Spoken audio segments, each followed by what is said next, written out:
Kepolisian Thailand bersama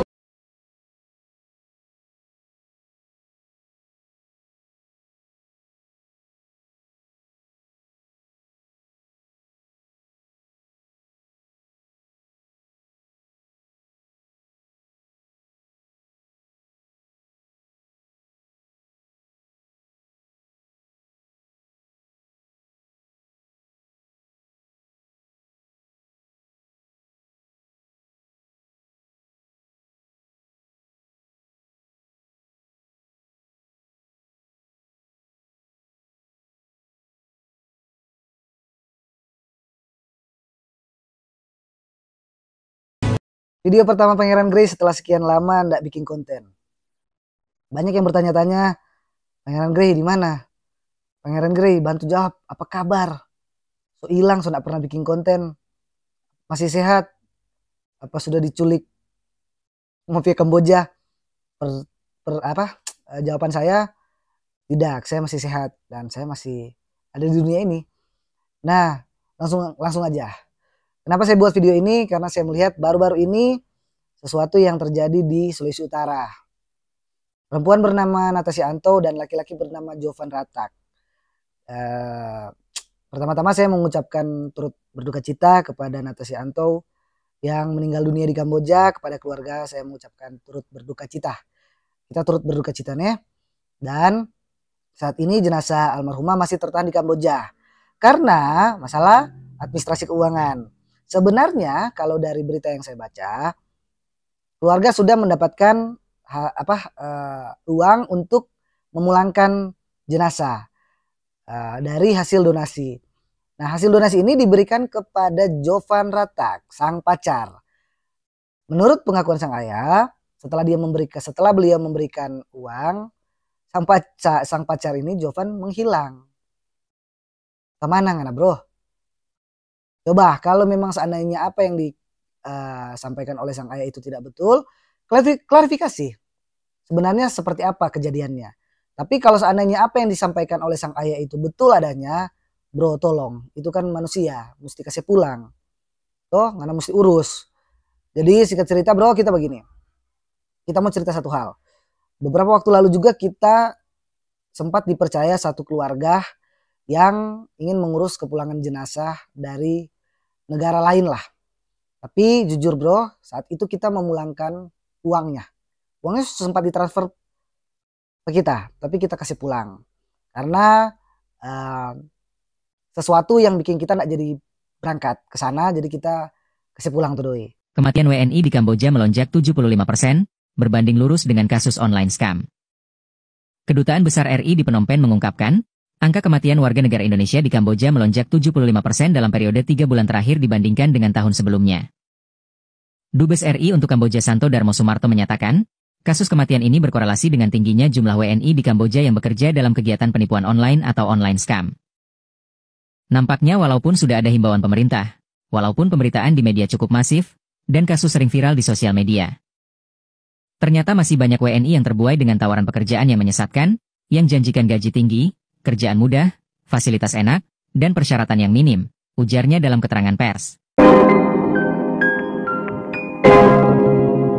Yo guys, balik lagi seperti biasa. Oke Kevin, kita bahas lagi masuk ke segmennya Kamboja. Dan ini ada permintaan maaf dari Bapak Jovan ya.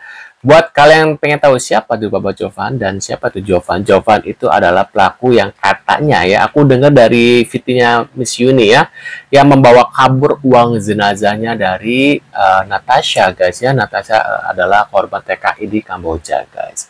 Ini biaya donasi pemakaman jenazah perempuan asal Sulut di Kamboja guys. Diduga digelapkan sang pacar. Nah, si Jovan ini pacarnya dari Natasha ini guys ya. Uang donasi 200 juta loh guys. Uang sudah habis untuk main judi dan main perempuan, sehingga jenazah Natasha di Kamboja belum bisa dipulangkan guys. Wah, parah sih ini guys ya. Dan kita lihat beritanya seperti apa guys. Nah, ini permintaan maaf dari bapaknya ya. Assalamualaikum warahmatullahi wabarakatuh. Selamat malam. Saya Pani Ratak, orang tua daripada Jovan. yang malam hari ini datang menyapa warga Kota Manado, terlebih khusus kepada orang tua Natasha. Saya sebut dengan hormat Bapak Nelson Anto, ada adik-adik Natasha, Betran, Tessa, dan si bungsu, dengan hati yang sangat hancur, hati yang penilalang, memperkatakan mohon maaf atas perbuatan daripada Jovan. Lebih mohon maaf kepada orang tua, bahkan adik-adik daripada Natasha. Kalau Jovan memang perbuatannya ini sudah di luar batas. Untuk itu saya bermohon sekali lagi meminta maaf buat para warga Kota Manado, terlebih para donatur yang ada yang sudah berdonasi. Sekali lagi dan sekali lagi saya mengucapkan permintaan maaf. Untuk itu sesuatu yang bijaksana yang sudah ditempuh orang tua Natasha, di mana sudah dibawa ke ranah hukum, sudah melapor. Saya tidak akan menghalangi, bahkan saya akan turut membantu supaya Jovan nantinya datang untuk bertanggung jawab. Dan dari hati yang paling dalam, sekali lagi bermohon dengan sangat meminta maaf kepada warga Kota Manado, kepada orang tua Natasha. Dan hanya doa yang saya bisa bantu, bahkan saya sudah menghubungi Ibu Yuni yang bersedia membantu untuk proses kepulangan Natasha dipercepat. Maafkan kelancangan saya, warga diberkati, orang tua diberkati, Tuhan Yesus memberkati orang semua. Amin. Waduh. Saya juga diancam loh sama bapaknya. Bentar, ini teman baiknya si Natasha katanya juga oleh orang tua Jovan yang barusan minta maaf ya. Katanya akan mendapatkannya katanya juga guys. Lagi di si Jovan ini. Diancam, saya juga rekam loh. Ada ancamannya? Diancam. Ada ancamannya? Ada. Ada buktinya? Ada. Saya rekam suara. Kita laporkan. 15 menit di telepon. Iya, saya memang disarankan untuk laporkan. Karena sampai sekarang bapaknya juga udah blokir saya di Facebook. Waduh. Awalnya bapaknya ngancam-ngancam kan. Pas media naik, bapaknya blokir saya di Facebook. Waduh. Sampai ada buat status juga di Facebook. Apa statusnya? Kalau orang Manado, dia pakai bahasa Manado. Artinya, jangan akan dapat kepala kamu. Tapi kalau doa saya lebih kuat, besok saya akan dapat kepala kamu gitu. Jadi artinya tuh ya akan mendapat nyawa aku gitu. Kalau kata orang Manado, kepala tuh ya nyawa aku gitu. Kamu diancam juga? Iya, aku diancam. Enggak masalah, kamu ada sama di sini. Kalau kamu diancam, saya laporkan ke LPSK. Iya, saya juga udah rekam kan. Memang saya sudah tahu dari awal pembahasannya papanya ini udah agak mengganjal. Saya langsung rekam. Oke. Jadi ada 2 telepon yang berbeda, saya rekam. Oke, pintar-pintar ya. Oke, nanti kalau kamu ada apa-apa, kamu laporan sama saya akan laporkan ke LPSK juga. Jadi jangan macam-macam kalau sama orang-orang sudah ada di samping saya ya, teman-teman ya. Saya buka suara itu dengan bukti-bukti yang ada. Jadi saya tuh nggak ya sekedar ngomong katanya atau gini, enggak. Saya tuh buka suara dengan bukti-bukti yang ada.